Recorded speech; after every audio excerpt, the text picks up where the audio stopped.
Yeah, what's up, Chuckle Champs? You've landed on my YouTube channel, the ultimate playground for construction's most hilarious mishaps. We've scoured the web to find clips so absurd, you'll think the crew was auditioning for a comedy special. From epic fails to moments that make you question reality, we're delivering laughs every day.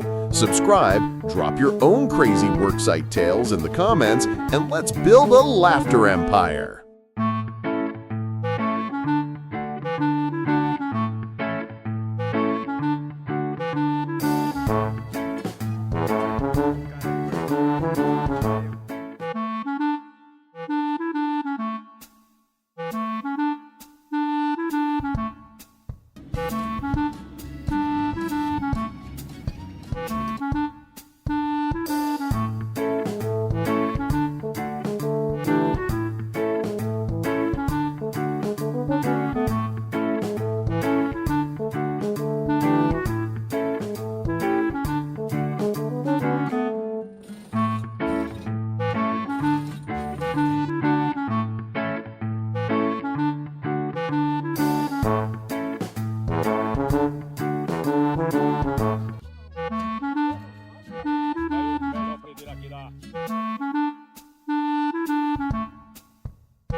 Yo, you Chuckle Crusaders!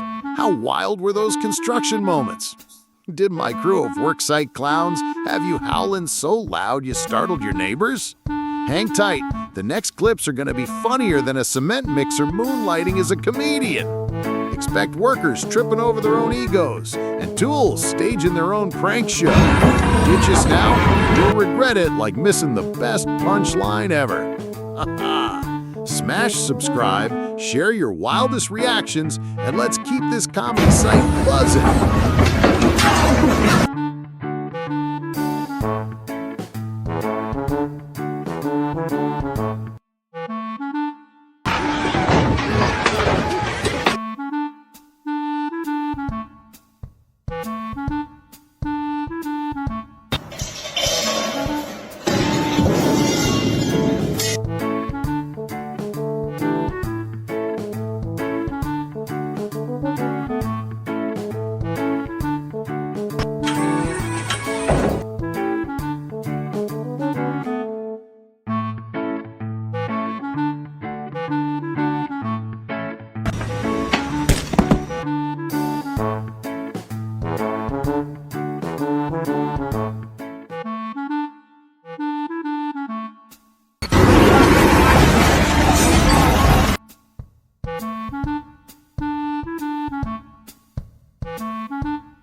Time to say goodbye.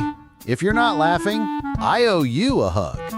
Thanks for tuning in. 7 p.m. tomorrow. Don't miss it. Peace out.